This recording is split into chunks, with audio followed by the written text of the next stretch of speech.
J'encourage chacun à vraiment entrer dans ce programme. Parce que c'est un rendez-vous solennel, un rendez-vous des changements et qui peut affecter le reste de notre destinée. Et donc la semaine qui vient de passer, nous étions fortement bénis par le pasteur Johnny Aaron, qui a bien élucidé le concept de la gloire de Dieu et qui nous a fait comprendre beaucoup de choses. Et ce qu'on peut retenir, c'est que nous sommes des porteurs de gloire de Dieu. C'est lui qui a reçu Christ dans sa vie comme Seigneur et Sauveur. Il est un porteur de gloire. Il est un porteur de la gloire de Dieu, de l'éclat de Dieu dans sa vie, du rayonnement de Dieu dans sa vie. Et cette gloire-là peut se manifester de plusieurs manières. Elle peut prendre plusieurs formes. Elle peut prendre la forme de la réussite, de la percée, de l'onction, des profondeurs, de la grâce des miracles. Ça peut prendre plusieurs proportions. Mais il nous a fait aussi comprendre qu'il y a aussi l'ennemi de la gloire. Il y a aussi l'ennemi qui ne veut pas que nous puissions bénéficier de cette gloire de Dieu. Que nous puissions être des chrétiens ordinaires, des chrétiens qui n'ont plus de feu, des chrétiens qui sont juste des... Ça devient un peu comme certaines personnes qui disent je suis chrétien non pratiquant.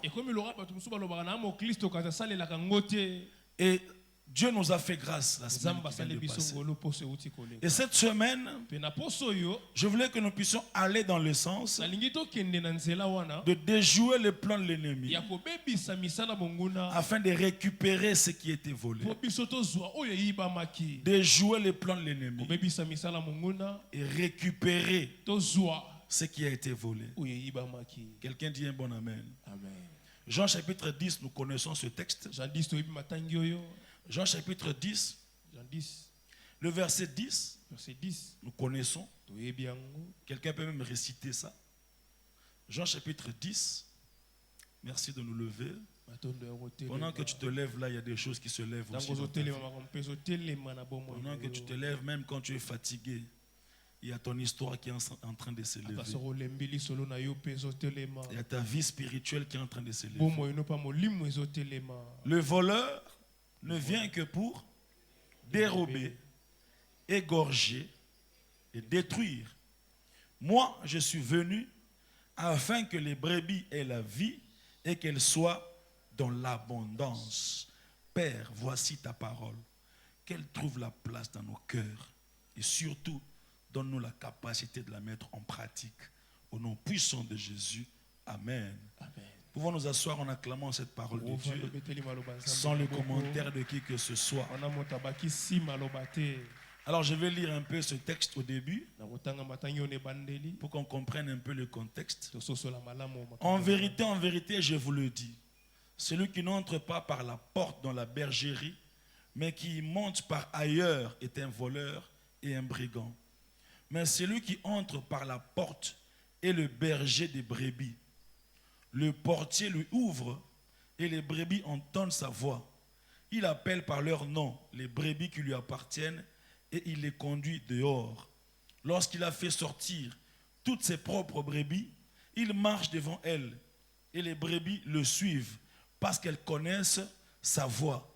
Elles ne suivront point un étranger, mais elles fuiront loin de lui parce qu'elles ne connaissent pas la voix des étrangers. Jésus leur dit cette parabole, mais ils ne comprirent pas de quoi il leur parlait. Jésus leur dit encore, en vérité, je vous le dis, je suis la porte des brebis. Tous ceux qui sont venus avant moi sont des voleurs et des brigands. Les brebis ne les ont point écoutés. Je suis la porte. Si quelqu'un entre par moi, il sera sauvé. Il entrera et il sortira. Il trouvera des pâturages. Le voleur ne vient que pour dérober, égorger et détruire. Moi, je suis venu afin que les brebis aient la vie et qu'elles soient dans l'abondance. Je suis le bon berger. Le bon berger donne sa vie pour ses brebis. Mais le mercenaire qui n'est pas le berger et à qui n'appartiennent pas les brebis voit venir le loup, abandonne les brebis et prend la fuite, et le loup les ravit et les disperse. Alléluia. Bien-aimé, j'étais en train de dire que cette semaine, nous puissions aller dans le sens de déjouer les plans de l'ennemi et récupérer ce qui a été volé. Nous sommes des porteurs de grâce. Mais le Seigneur nous rappelle ici qu'il y a un voleur dont le but est de dérober, égorger et détruire. Dérober, c'est prendre par force quelque chose qui ne t'appartient pas. Dérober, coulouner, récupérer par force. Et c'est le travail du voleur qui est l'ennemi. Et dans ce texte qu'on a lu, le Seigneur Jésus a souligné 5 choses. Il parle de la bergerie. La bergerie, c'est la présence de Dieu. C'est la sécurité que Dieu nous donne lorsqu'on entre dans le royaume de Dieu en devenant enfant de Dieu. Mais la bergerie par extension, c'est aussi l'église. Là où nous sommes nourris, là où nous sommes édifiés, là où nous prions ensemble, là où on s'encourage. Et certains de ceux qui s'affaiblissent peuvent s'encourager par des prières collectives au sein de l'église. Le Seigneur parle aussi de la porte. Il se présente lui-même comme la porte. La porte pour accéder à la bergerie. Pour être nourri. Pour entrer dans le royaume de Dieu. Pour être fils de la maison de Dieu. Pour devenir église, corps du Christ. Il est lui-même la porte. Et il dit, celui qui n'entre pas par la porte, il est brigand, il est voleur. Tout celui qui entre dans ta vie sans passer par Jésus, il est un brigand, il est un voleur. Il est un mercenaire, serviteur de l'ennemi. Et la porte, c'est aussi notre cœur. Vous voyez, il y a toujours parallèle. Il y a spirituel et puis il y a physique. Il y a ce qui appartient à Dieu et ce qui nous appartient. Et donc, quelque part, la porte, c'est aussi ton cœur.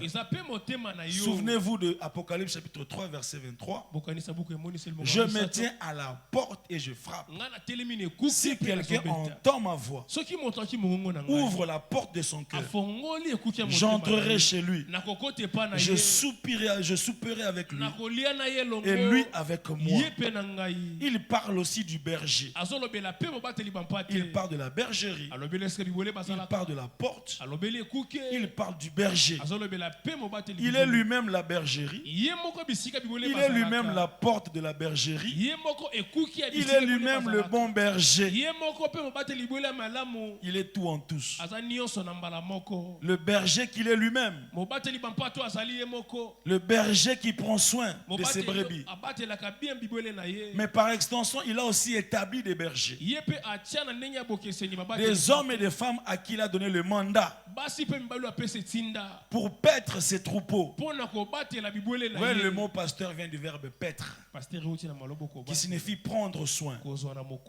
Et donc ne peut bien paître que celui qui reçoit le mandat du bon berger. Alléluia. Il parle aussi des brebis que nous sommes. Nous sommes les brebis de son pâturage. Ceux qui sont en train de se préparer pour la grande rencontre du ciel. Jour après jour, il est en train de nous nourrir, de nous instruire, de nous pardonner, de nous laver, de nous nettoyer, pour nous rendre capables de répondre au grand rendez-vous. Bien aimé, il y a un grand rendez-vous qui nous attend. C'est plus fort que le rendez-vous de la présidence. C'est plus fort que le rendez-vous de l'ambassade des États-Unis. C'est plus grand que le rendez-vous, je ne sais pas de quoi. C'est le rendez-vous qu'il ne faut jamais manquer. C'est le rendez-vous du son de la trompette. Où il viendra nous prendre pour que nous puissions aller dans sa gloire. Alléluia. Et dans ce texte, il parle finalement aussi du voleur. Il parle des brebis, du berger, de la porte, de la bergerie. Mais il parle aussi du voleur. L'ennemi qui vient détruire les brebis. Bien aimé dans le Seigneur, la première chose que nous devons savoir, c'est que dans notre marche vers le progrès, dans notre marche vers la gloire, celui qui méprise la venue du voleur ne va pas apprécier la venue du sauveur. Parce qu'il dit, il y a deux venues. Il dit, le voleur vient. Et c'est Jésus qui parle. Il dit, le voleur ne vient que pour détruire, égorger et détruire. N'entre pas dans une sorte de déni pour te dire qu'il n'y a pas de voleur. Il existe. Il est là. Il a même des acolytes. Il a même des agents. Il travaille pour ta destruction, pour notre destruction. Mais la bonne nouvelle, c'est quoi? C'est que le voleur peut venir. Le voleur peut être 1000 fois voleur. Mais le sauveur viendra aussi l'engloutir. Le sauveur viendra aussi l'engloutir. Bien aimé dans le Seigneur, il insiste en disant, le voleur ne vient que pour dérober, égorger et détruire. Sois conscient de l'existence du voleur. Tu vas apprécier le travail du sauveur. Sois conscient de l'existence du voleur. Tu vas bien te préparer. Tu vas fermer la porte de ta vie. Tu seras bien vigilant pour ne pas tomber dans les pièges. Bien aimé, même les programmes de prière ici, c'est pour nous maintenir dans une position de vigilance. Dans ce monde des attaques, des épreuves, nous sommes appelés à rester vigilants. Parce que le voleur est là. Quelqu'un dit un bon amen. Le voleur a des stratégies. Et je voudrais nous proposer aujourd'hui quelques stratégies de l'ennemi pour nous aider à bien orienter la prière, mais aussi à bien orienter notre marche sur cette terre des hommes. Quand le Seigneur dit le voleur vient pour égorger, détruire, il veut nous informer en vue de nous maintenir dans la vigilance.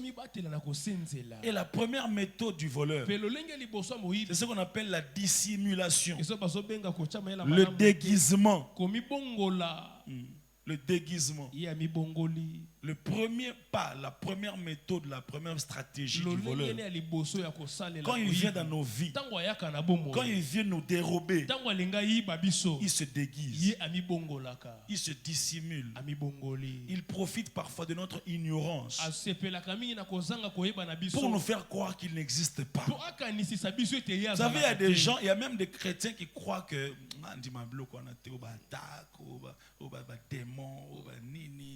je ne crois pas ça. Et là, l'ennemi est content. Le voleur est content.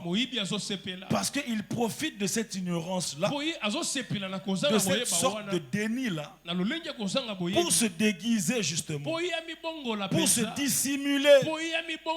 Bien aimé, j'aimerais te dire que ton éclat, ta gloire, ton étoile, ça ne réjouit pas tout le monde.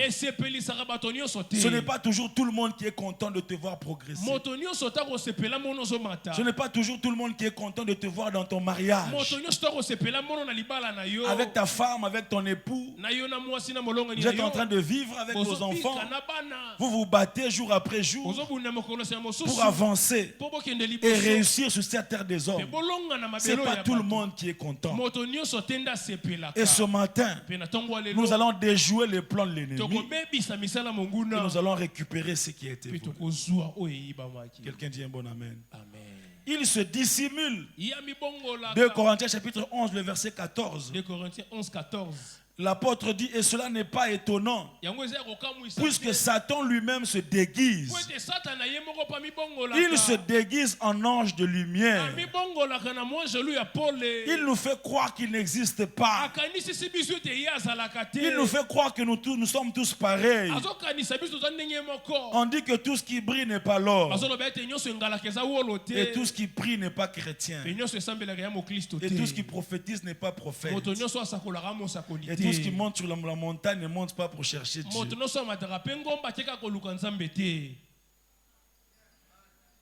Alléluia. Amen. Et bah tu me souviens ngombe comme on cope. So na kemangengenge na kuta mutu mazo prier wana. Non même les gars prophétie selon de mon apparence. Frère, depuis au matin on a mon elo mo makasi na likola mutu na yo. À venir nous amener. Mais batu ba bundiso mingi. On va bien se mettre au côté de la piège. Batu ba bundisa ngai ezanani. Yaya tonoko. Alléluia. Amen. Batu ba bundisa biso kaka. Ato yebiete. Le voleur vient. Même si tu n'as rien fait. Ce matin que tu sortes du déguisement du diable. Que tu ne sois pas ignorant de l'existence du voleur. Et que l'esprit de prière te maintienne dans la vigilance. Alléluia. Amen. Il nous fait croire qu'il n'est pas là. Il nous pousse à mépriser le travail du voleur. Il se déguise. Il vient par de faux amis, par de faux frères, par de faux prophètes. Il détourne l'évangile. Il se déguise en ami, en cousin, en collègue de service. Il se déguise en membre de l'église. Il se déguise. Les voleurs se déguisent. Oui, mais ou bien na Pascal, ou bien la Victoire. À télé monde n'est pas aussi là, à la bus. Pas au télé. On dirait que na quota, nazo quota té, pas poche tout ça. Récupérer des téléphones. Après dire merci Seigneur. Il se déguise. J'aimerais dire à quelqu'un, dans cet arrêt qui nous amène au ciel, tous ceux qui sont là ne sont pas toujours des clients. 1 Jean chapitre 5, 1 Jean 5, le verset 19. 1 Jean chapitre 5, 1 Jean 5, le verset 19. L'apôtre dit ceci. Nous savons que nous sommes de Dieu. Non, nous appartenons à Dieu. Nous savons que nous sommes de Dieu. Et que le monde entier est sous la puissance du malin. Nous savons deux choses. Nous savons que nous sommes de Dieu.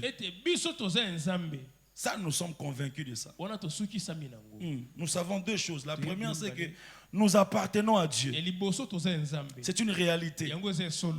Nous appartenons au ciel. toza ya lola Notre cité a changé. esika na biso ebongwani On a déménagé. tolongwe bisika Il nous a tozalaki transportés ye amemi biso des ténèbres tolongwa na molili à son admirable lumière. kino na pole na ye makasi Nous sommes de Dieu, biso toza ya nzambe mais en même temps kasi na mbala que nous moko savons que nous sommes de Dieu, ete toyebi ete toza ya nous nzambe savons aussi toyebi mpe que le monde entier ete mokili mobimba est sous la puissance du malin. eza na se ya nguya Ça aussi, on le sait. wana mpe toyebi Et c'est l'apôtre qui le mpe dit. ntoma polo Nous nazoloba sommes à la nouvelle alliance. wana boyokani ya sika Quelqu'un dit Amen ici. Nous sommes conscients de ça. toyebi yango malamu Je veux dire à quelqu'un, réveille-toi. nayebisa moto moko lamuka Sois conscient de ça. yo yeba yango malamu Jésus t'a revêtu du pouvoir yesu alatisi yo na nguya afin de détruire les œuvres de l'ennemi. mpo yabebisa misala bonguna. Il y a des gens qui ne croient pas tellement en ça au point que quand il faut dire Satan sort, lui pense qu'il est en train de pécher. Parce que pour lui, il fallait seulement adorer. Mais celui que tu adores t'a aussi donné le pouvoir de chasser. Et c'est Jésus qui le dit. C'est parmi les instructions qu'il donne après la résurrection. Après la résurrection, alors qu'il a tout vaincu, il va au ciel. Il nous dit, voici le pouvoir qui accompagnera tous ceux qui auront cru, les miracles. Et puis parmi les miracles, il dit, ils chasseront les démons. C'est Jésus qui le dit. Quand il dit ils chasseront, c'est qu'ils sait qu'ils seront là-bas. Ils viendront malmener. Nous savons que nous sommes de Dieu. Mais nous savons aussi que le monde est sous l'emprise du malin. Bien aimé, j'aimerais te dire que le monde est sous l'emprise du malin. Le business où tu travailles là, c'est sous l'emprise du malin. L'entreprise où tu travailles, c'est sous l'emprise du malin. L'hôpital où tu es médecin, c'est sous l'emprise du malin. Le milieu juridique où tu es avocat, c'est sous l'emprise du malin. Je ne sais pas quel est le domaine où tu fonctionnes. Sois conscient de ça pour imposer le règne de Christ là où le voleur veut voler. Nous savons que nous sommes de Dieu. Mais nous savons aussi que le monde entier est sous la puissance du malin. C'est dans le même passage. 1 Jean chapitre 5 verset 19. Quelqu'un entend ce que je suis en train de dire? Quelqu'un comprend mon orientation de ce matin? 1 Pierre chapitre 5 verset 8.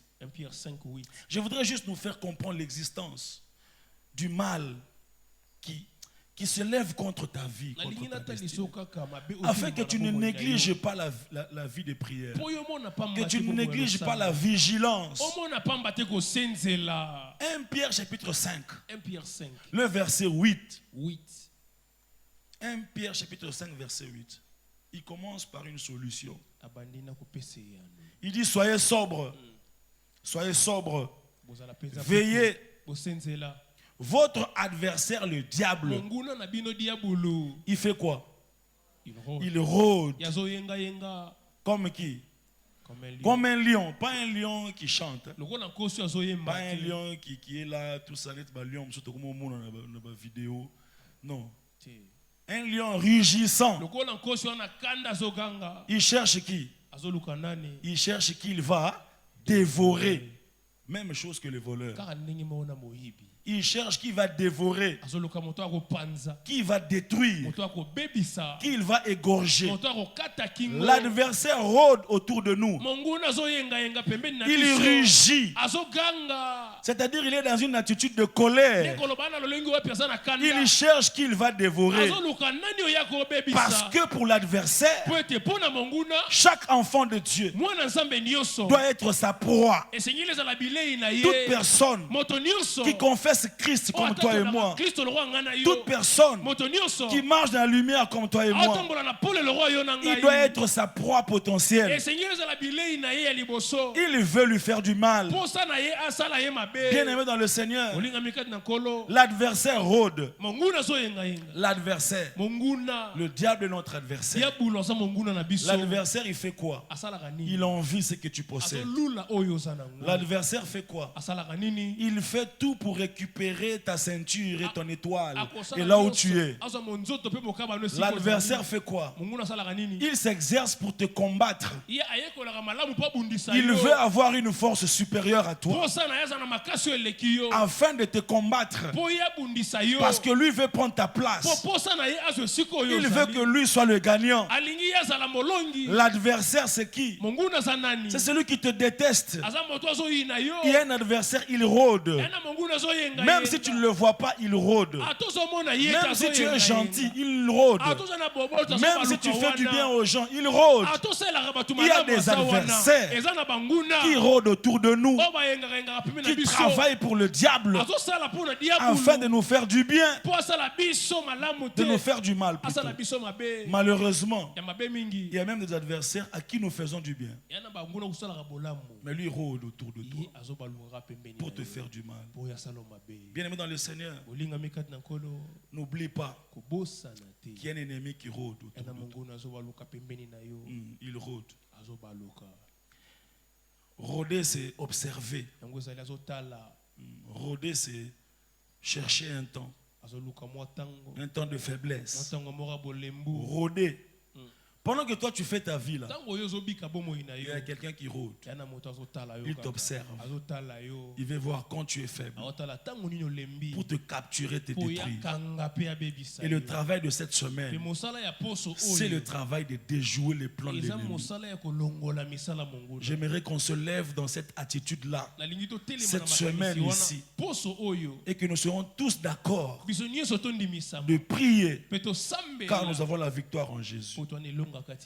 Après la dissimulation, le déguisement, le voleur, l'ennemi vient avec ce qu'on appelle la manipulation. Pour dérober, pour égorger, pour détruire, il vient avec la manipulation. Quand il a réussi à dissimuler, quand il a réussi à se confondre dans notre vie, il commence à nous manipuler.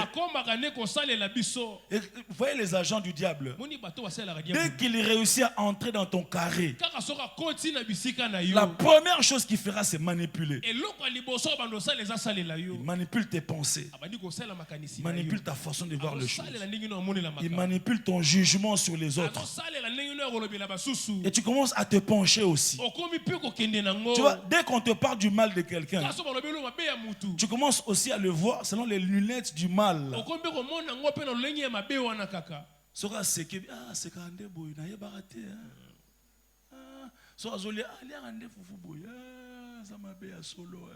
C'est-à-dire, tout ce qu'il fait là, c'est maintenant lié à la mauvaise information qu'on t'a donnée. Or, celui qui t'a donné cette information, il l'a fait dans le but de te manipuler. Et cette semaine, nous allons prier contre tout mouvement de manipulation. Les amis qui nous manipulent, les fiancés qui te manipulent. Il est toujours là en train de te culpabiliser. Il sait comment jouer avec tes émotions. Tes collègues de service qui te manipulent. Les faux prophètes qui te manipulent. Que Dieu te préserve de cela au nom de Jésus. On a déjà un ennemi ici. La Bible dit, dès que tu es enfant de Dieu, tu as un ennemi. L'adversaire. Et puis le prophète te dit,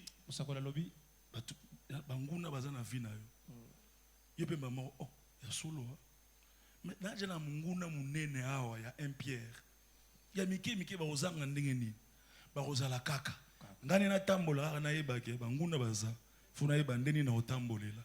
Alléluia. Na on a besoin prophète tebe sangai na mungungwa munene banguna baza. Manipulation. Oh, je disais manipulation. Jésus dit dans ce qu'on vient de lire ici, dans Jean 10, il dit, en vérité, je vous le dis, c'est lui qui n'entre pas par la porte dans la bergerie, mais qui monte par ailleurs, est un voleur. Il explique ici l'une des stratégies. Il dit, il n'entre pas par Jésus. Il n'entre pas par la parole. Il n'entre pas par la voie légale. Il vient par ailleurs. Il vient par des manipulations. Entre dans ma vie par la parole. N'entre pas par l'histoire de notre famille. Bobota ma combien? Si vous avez combien? Batamikie baza combien? Ah, bademo baza. Est-ce que vous comprenez? Très bien. Souvent le bon voisin, kota na vie na nzela Yesu. Kokota te na nzela ba diplôme on azwa raté. Nazo mona na 1998 au rataka examen d'état. Ce que c'est nini? Inspection ba biké na rata. École na biso ba biké na rata. Ngamo pe na biké na rata. En quoi est-ce que ça prophétie? Manipulation. Que Dieu te délivre de toute forme de manipulation. N'entre pas dans ma vie par d'autres histoires. Entre dans ma vie par le bon berger. Entre dans ma vie par l'œuvre de la croix. Entre dans ma vie par le sang qui a coulé.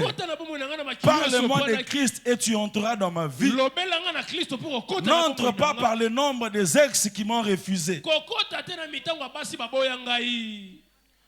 Liboso aboya kwazaka muyombe ya mibale muyanzi eza ne loko moko boye te eza ne loko te eza loko te. Quelqu'un comprend ce que je suis en train de dire? Amen. En vérité, je vous le dis, celui qui n'entre pas par la porte dans la bergerie, mais qui monte par ailleurs, est un voleur. Est un voleur. Donc dans la manipulation, le voleur, il injecte des mauvaises attitudes, des mauvaises pensées, pour nous introduire dans une dimension de désespoir. Il manipule. Vous voyez des gens qui ont des pensées de se suicider. Tout ce qu'ils pensent, c'est de se faire du mal. On t'a volé la joie de vivre. Bien aimé, que les réalités de la vie ne te pousse pas jusqu'à te suicider, parce qu'il y a encore de l'espoir pour tous ceux qui vivent.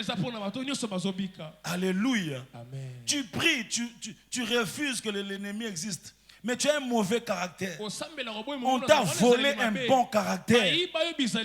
Ça te ferme les portes. Ça brise les relations.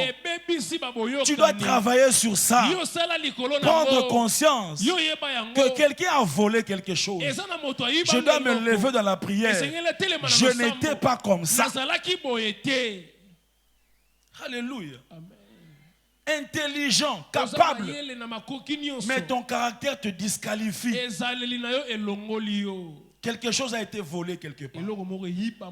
Et cette semaine, nous prierons pour récupérer ces choses. Alléluia. Amen, amen. J'ai un grand frère. Il ne vit pas ici, il vit très loin. Mais il a eu un bon circuit ici. C'est quelqu'un de très intelligent. Et puis on l'a engagé. Il est venu. Expatrié. Et puis il était bien. Et puis là-bas, le chef là, c'était un blanc. Et puis un jour là, le blanc donne des ordres. Et puis lui, il refuse. Il refuse. Non seulement il refuse, il commence à parler. Tout ça, nous sommes prêts à la colonisation. Vous n'allez pas nous dominer. Vous êtes des racistes. Vous êtes de notre pays. On va vous chasser comme Lumumba. Oh. Le blanc s'est senti menacé. Il a appelé Premier ministre. La manière dont là on a chassé mon vieux là. Mais c'était un bon poste. Vous voyez, c'est-à-dire l'ennemi peut. Toi tu pries, tu parles en langue, mais tu as un mauvais caractère. On t'a volé l'élément qui peut t'ouvrir des portes. Sois conscient de ça et prie. N'entre pas dans une sorte de réflexion. Oh non, tu vois, ce chômage ici, c'est lié. Le concept là, pauvreté, la conjoncture. Oh non, ce sont c'est pas conjoncture, papa. Quelque chose a été volé. Lève-toi dans la prière. Tout le monde le amène bien. Tant que vous avez la conjoncture, frère Glody, aouti poto, frère Kunanasuka. Aouti poto, moi t'es la tilnette noire. Moi blog avec Mikiliste. Frère Nabiso est modérateur. Aouti, et vous avez la conjoncture, vous savez, des contraintes. C'est pas des contraintes, lève-toi. Pendant que tu dis non, vous savez, tout ça, il y a des problèmes politico-administratifs. Pendant que toi tu dis ça, ta soeur s'est mariée samedi passé. Nous l'avons bénie. Tu étais même fille d'honneur. Au 84e fille d'honneur. Sois conscient, lève-toi dans la prière.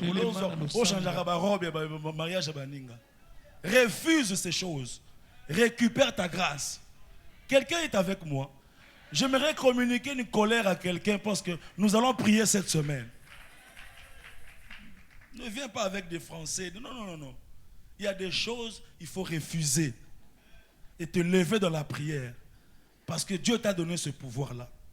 Après la manipulation, il y a l'intimidation. Il vient nous intimider.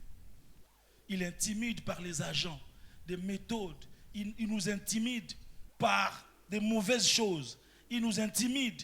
Il nous donne c'est-à-dire le danger du refus des propositions du diable. Si tu ne le fais pas, tu resteras comme ça. Si tu ne le fais pas, tu ne mangeras pas. Si tu ne le fais pas, tu ne monteras pas. Non. Des intimidations. Le diable a intimidé Jésus lors de la tentation. Il l'a intimidé. Heureusement que le Seigneur a résisté. Si le Seigneur a été tenté par le diable, à combien plus forte raison, vous et moi? Parmi les premières choses qui se font dans la vie de Jésus, il y a la présence du diable. Maintenant, nous, les disciples de Christ, on refuse d'accepter cette réalité-là. Moi, j'aime toujours l'équilibre. Je crois en la puissance, je crois en l'œuvre de la croix, je crois au salut. Mais je crois aussi qu'on a le pouvoir de chasser les démons.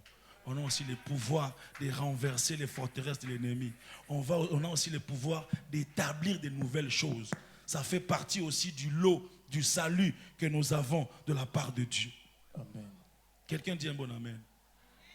Et lorsqu'il termine avec l'intimidation, c'est là qu'il vient dominer. C'est là maintenant qu'il y a la domination. Le but du voleur, c'est de dominer, de contrôler, d'utiliser, de te prendre dans ses mains, comme ce fou de Gadara, qui avait atteint un niveau, il était dominé. On le faisait aller dans tous les sens. On pouvait le faire tourner dans tous les sens. Et heureusement que quand le Sauveur est venu, la chanson là dit quoi? Alpha Omega. Souvent le voleur vient en premier et le sauveur en dernier. L'Oméga. Amen, amen. Amen. Alors on va conclure aujourd'hui et puis demain on va clôturer. Comment échapper au voleur? Comment amorcer le processus de récupération? C'est dans 1 Pierre chapitre 5 verset 8. C'est là qu'il y a la solution. Je disais dans ce texte qu'il commence par la solution. Premièrement, numéro 1, soyez sobre. Numéro 2, veillez. Soyez sobre. C'est difficile, hein? Soyez sobre en lingala. Nous sommes sobre. C'est-à-dire, nous sommes langue. C'est comme toi, langue était, sobre, lucide, clairvoyant, il a ses idées en place. Lucas Sugomo.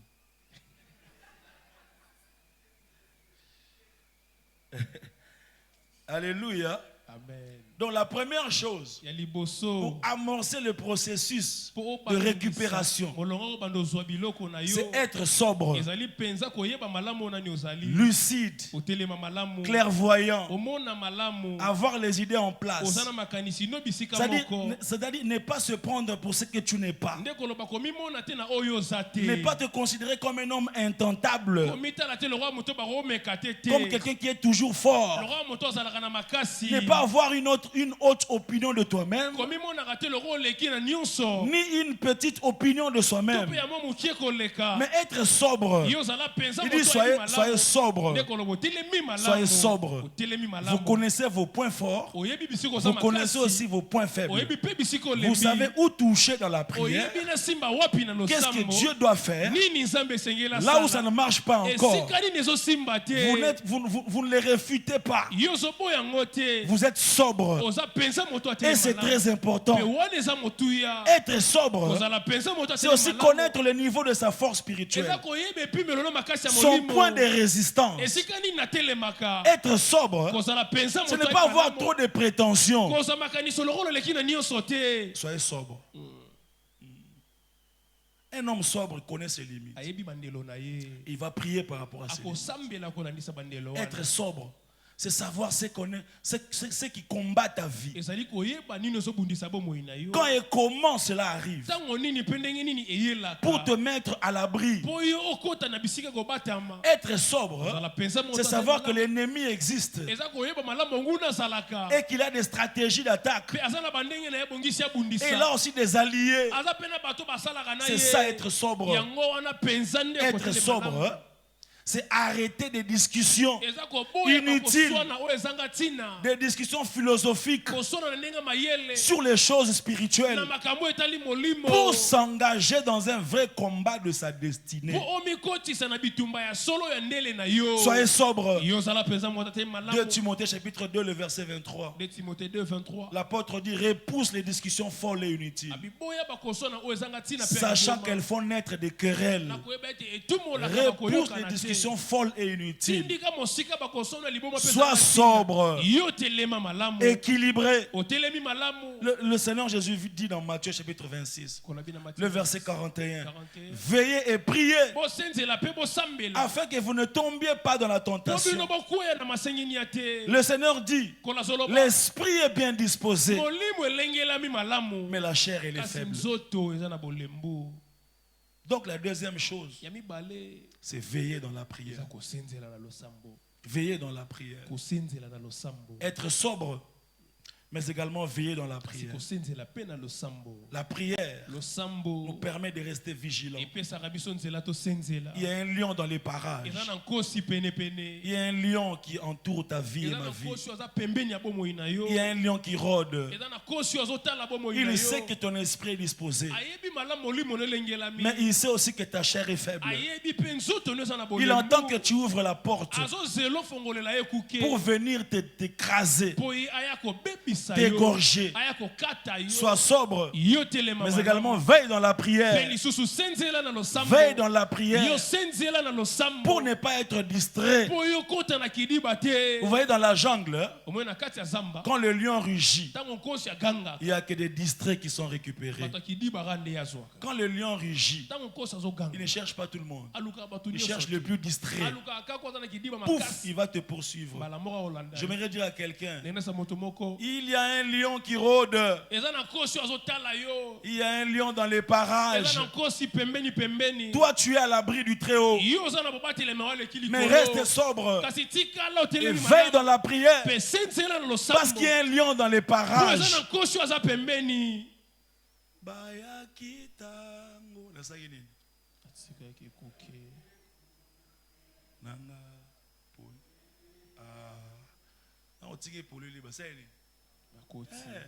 Bayepi na ba stratégie ya sika, bayepi na bingambe ya sika. Uzoka nzembo wana yo tika ka lubuku epolelo. Bien aimé dans le Seigneur, la prière nous place dans le contexte de la sécurité, dans la bergerie. Elle provoque une atmosphère de gloire qui nous sécurise.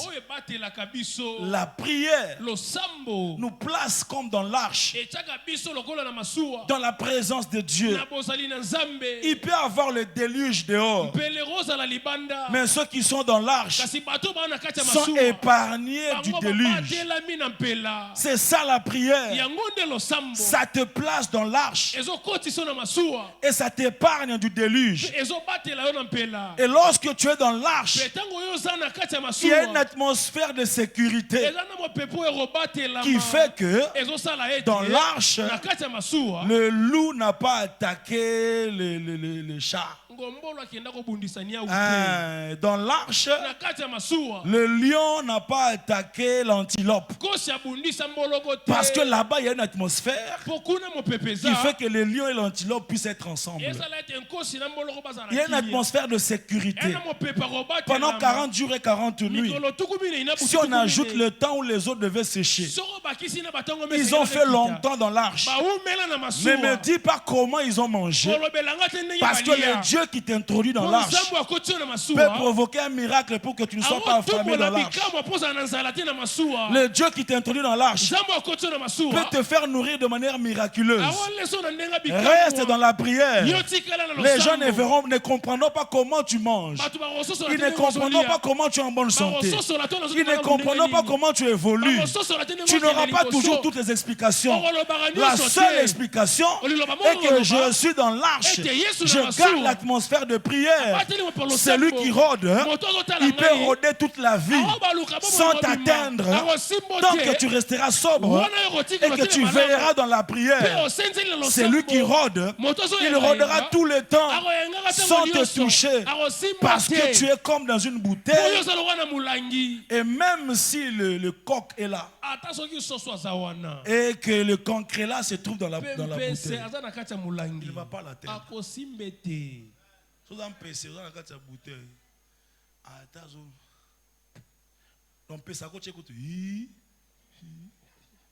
Vous voyez ces vidéos là où il y a des vitres blindées. Et puis il y a le lion qui vient attaquer, et puis les gens qui observent. Le lion là ne peut pas, il ne peut même pas. C'est là l'atmosphère de la prière. Quand on est sobre, quand on veille, on est à l'abri. Et le Seigneur Jésus dit, veillez et priez. Et l'apôtre, avant d'expliquer qu'il y a l'adversaire, il dit, soyez sobre, veillez et priez. Bien aimé, la prière change l'atmosphère. La prière peut attirer les gens à gauche et à droite. C'est la prière qui a fait de Jean-Baptiste un homme grand et puissant dans sa génération. La Bible dit que les disciples sont allés voir le Seigneur Jésus et il lui dit, montre-nous la prière, apprends-nous à prier comme Jean-Baptiste a appris à ses disciples. Et Jean-Baptiste, il priait tellement, que ses disciples étaient un peu comme métamorphosés. Et les disciples de Jésus ont vu Jean-Baptiste prier. Ils sont allés auprès de Jésus, dit, montre-nous la prière, apprends-nous à prier. Parce que cet homme-là, il savait qu'il avait une grande mission. Mon frère, si tu as une grande mission, tu dois être un grand homme de prière. C'est un grand appel. Il faut que tu sois un homme de prière. Si tu as une grande destinée, il faut que tu sois une femme de prière. Si tu veux que tes enfants puissent gravir des montagnes, aller au-delà des obstacles, place leur vie dans la prière, amène ta maison dans la prière, dans la présence de Dieu. Et ce matin, l'Esprit nous a dit que des hommes et des femmes ici doivent récupérer leur vie de prière qui a été volée, par la manipulation de l'ennemi, a été volée par la fatigue. La vie de prière qui a été volée doit être récupérée parce que tu as besoin besoin d'accéder à des niveaux où l'argent n'introduit pas, les relations n'introduisent pas. Il y a des niveaux où ton diplôme ne t'introduira pas. Il y a des niveaux où tes compétences ne t'introduiront pas. Il y a des niveaux où la prière seule. Il y a des portes que seule la prière peut ouvrir. Alors, quelqu'un dit un bon amen. Bien aimé dans le Seigneur. Écoute ce que je dis pour terminer. La Bible dit ceci dans Actes des Apôtres. L'apôtre Pierre était en prison. Actes chapitre 12. À partir du verset 5, la Bible dit que l'apôtre Pierre était en prison. Ce texte raconte l'histoire. Mais cette histoire nous concerne. Nous, on ne doit pas laisser ce texte dans sa dimension de l'histoire. Non. Elle doit concerner nos vies. Et quand elle va concerner nos vies, et qu'on va vraiment chercher à l'interpréter, pour trouver des leçons qui peuvent nous affecter, nous commencerons par constater que l'apôtre Pierre était en prison. Dis à ton voisin, l'apôtre Pierre était en prison. C'est lui qui a prêché. Et puis 3000 personnes se sont converties le même jour. Il était en prison. C'est lui qui a prié pour quelqu'un qui était paralytique. Il a même déclaré: je n'ai ni or ni argent. C'est que je te le donne. Au nom de Jésus, lève-toi et marche. Il a fait cette déclaration. La Bible dit d'un bond, cet homme fut debout. Cet homme-là était en prison. C'est lui qui a reçu le mandat de paître les troupeaux de Dieu. L'apôtre Pierre, c'est lui qui a marché avec Christ, qui a vu la transfiguration. Il était en prison. Si l'apôtre Pierre était en prison, comme il faut toi et moi, vous avez un niveau de spiritualité, apôtre Pierre. Au nom, vous voyez, selon l'exégèse, c'était normal. C'était à l'époque du roi Hérode. L'histoire nous dit. C'est pas l'histoire nous dit. L'apôtre Pierre était en prison.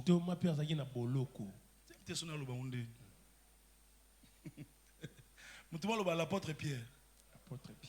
L'apôtre Pierre était en prison. Lukanzambe. Obima bisiko zawana. L'église priait. C'est la suite de ce texte-là. L'apôtre Pierre était en prison et l'église faisait quoi? Prier. L'église a engagé un avocat. L'église est allée dans un processus judiciaire. L'église a eu les gens qui peuvent écrire les PV. L'église avait envoyé le frère Simon qui était OPJ. Ou bien le frère a envoyé le frère José qui est mon amour. Non, l'église n'est pas allée par la voie juridique. L'église était en prière parce que l'église a compris que cette dimension-là de la prison, on n'a pas besoin d'un avocat, on n'a pas besoin d'un OPJ. Cette dimension-là de la prison a besoin de quelque chose qui est au-delà de juridique, au-delà d'un avocat, au-delà des procédures judiciaires. Il faut la prière. Si l'apôtre Pierre est en prison et que vous cherchez un juge, il restera en prison. C'est pourquoi certaines maladies, il faut la prière. Certains célibats, il faut la prière. Ma soeur, comme ça, a fierté. Lukanzambe.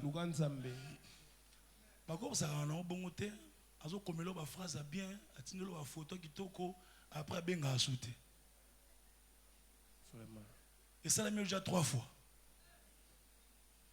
Je dis, oh non, j'attends le temps de Dieu. 32 ans, mon nom. Le temps de Dieu. Tellement dans le sang. Il n'y a qu'à 5h30, il n'y a qu'à 12h, il n'y a qu'à 17h. Jeûner lundi, jeûner mardi. Le banzambe fungola lola. Il y a des choses que ma beauté ne peut pas me donner. Il y a des choses que mon français ne peut pas me donner. J'ai besoin de toi. Toi qui as permis que ma mère puisse avoir un mariage et des enfants à 19 ans, à 20 ans. Fais-le pour moi aussi, Seigneur. Je refuse d'entrer dans ce cycle-là. Je refuse de commencer à pécher. Je refuse de commencer à aller à gauche, à droite. Lève-toi dans ma vie et que si l'ennemi a volé quelque chose, je le récupère parce que ça m'appartient. Au nom de Jésus. Alléluia. L'église prie. Et quand l'église prie, le ciel envoie un ange. Oh, cette semaine, tu prieras, un ange descendra. Oh, je disais, tu prieras, un ange descendra. Là où les hommes n'entrent pas, un ange entrera. Dans le nom de Jésus. Un frère m'a dit, un ange est entré à l'ambassade. Il a récupéré le dossier. Lui, il était là au guichet. Maintenant, le monsieur dit, je ne vois pas ton dossier. Et puis quelqu'un est entré. Il a pris son dossier. Il a mis au-dessus. Et puis il est sorti. Pour lui, c'était un travailleur. Il n'a pas revu ce monsieur. Il n'a plus jamais revu. Et puis on lui a accordé son visa. Non, les anges là, c'est possible. Je parlais avec, c'était je crois le pasteur Bob, il me disait. Il a fait un accident vers Triomphal ici. C'est comme si quelqu'un est venu bouger la voiture. Il a vraiment bougé, il a échappé un tout petit peu. Et puis paf, il dit, pendant que les gens criaient, lui cherchait la personne. Il n'a plus revu ça. Dieu peut envoyer des anges. La Bible dit dans ce texte, un ange est venu. Il a récupéré l'apôtre Pierre. Lui, il a cru que c'était une vision. Ce n'était pas une vision. Parce que là où il y a des militaires, là où il y a des hommes forts, bien aimé, il faut la prière. Si tu as la dimension de l'apôtre Pierre, et que tu te retrouves dans une certaine prison, d'une manière ou d'une autre, la prison d'une vie de prière qui ne marche plus, la prison d'une vie de méditation qui ne fonctionne plus, la prison d'une vie sans onction, la prison de quelqu'un qui méprise l'église, la prison de quelqu'un qui n'avance pas, la prison de quelqu'un qui tourne en rond dans un domaine. La solution, c'est la prière. Et le Dieu qui écoute les prières, si lui-même ne tend pas sa main, il enverra un ange. Je prie qu'un ange vienne signer un dossier. Alors je dis qu'un ange vienne t'épargner d'un accident. Je disais qu'un ange enlève ton enfant de la route. Un ange de Dieu qu'il empêche à ton enfant de manger la mauvaise nourriture de ses amis. Je prie, je le sens au fond de mon cœur. Moi, je suis dans la classe. Ce qui m'ont dit, c'est que je suis le boko moko ya angelo na nzambe elongole loko wana monoko mwana yo na kombo na Yesu Masi. Je prie comme ça au nom de Jésus. Que tes enfants soient épargnés. Un ange est venu.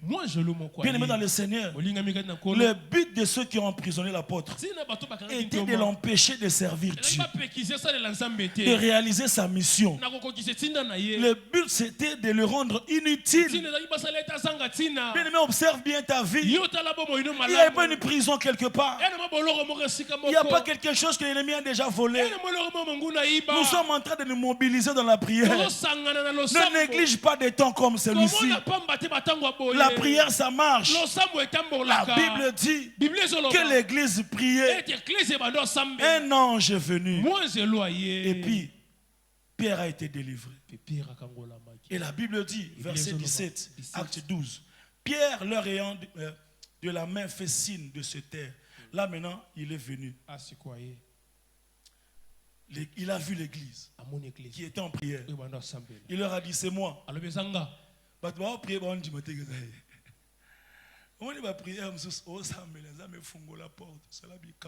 Et puis, allô, monsieur, c'est de la part de la présidence.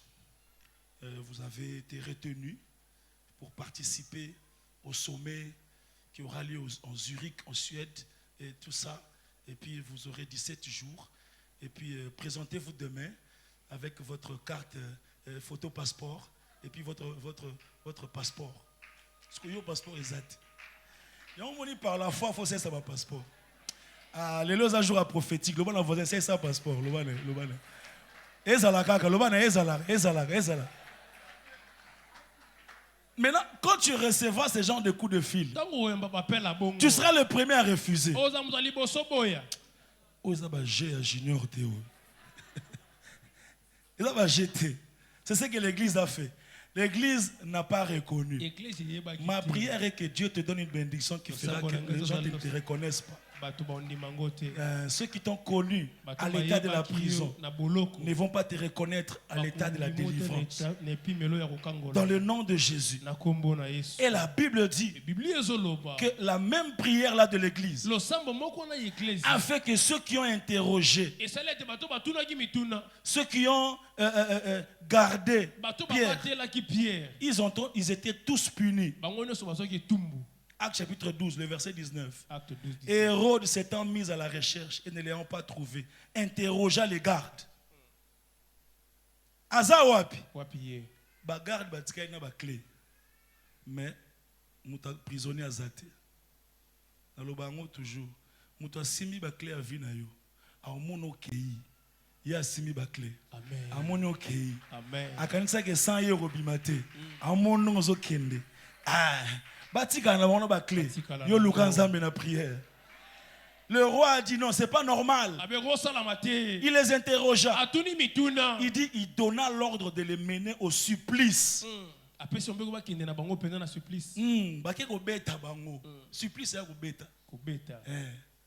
Supplice. Non. Mais le même roi, la même prière, non pas seulement à provoquer la mort de ceux qui gardaient, mais la même prière a aussi provoqué la mort du roi lui-même. Celui qui avait donné l'ordre qu'on puisse arrêter Pierre, le roi Hérode. Il est mort dans le même chapitre. Je prie que tous ceux qui travaillent pour ta destruction, qu'ils soient détruits au même chapitre. Ah, je disais qu'ils soient détruits au même chapitre. Qu'ils soient renversés au même chapitre. Qu'ils voient la main de Dieu au même chapitre.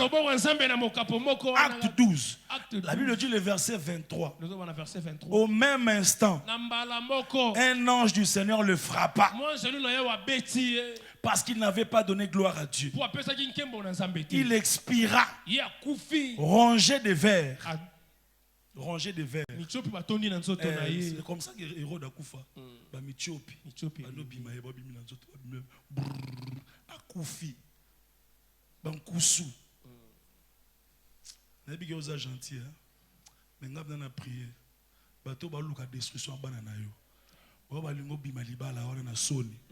Ba bazoki samusa no soni. O balingi ke yo échouer, o bima o zo licence, o longwa musala, o koma na mpiaka ya rozanga ta koka. A bankusu zo ata bango. Nabi ke oza gentil, mais ngana prier na ndenge na ngai. Et puis ngam na cher, ngam na simi micro.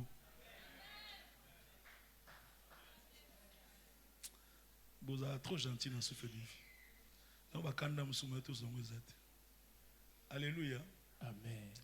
Et enfin, la même prière a permis à ce que l'évangile puisse se propager avec puissance. Tous ceux qui ont arrêté Pierre ont été détruits. Mais la mission de Pierre a continué. Verset 24. Après la mort d'Hérode, la parole de Dieu se répandait de plus en plus. Et le nombre de disciples augmentait. Bien aimé, j'ai réfléchi avec vous ce matin pour démontrer par la Bible que nous avons un ennemi qui rôde, qui est un voleur, qui monte des stratégies, et que pour nous, c'est possible que nous puissions déjouer les plans de l'ennemi en étant sobres et en veillant dans la prière. Et que Dieu bénisse cette parole. Et que cette parole nous puisse nous réveiller, nous rendre plus conscients. Est-ce que là où tu es, tu peux te lever? Qu'on prenne même 5-10 minutes dans la prière.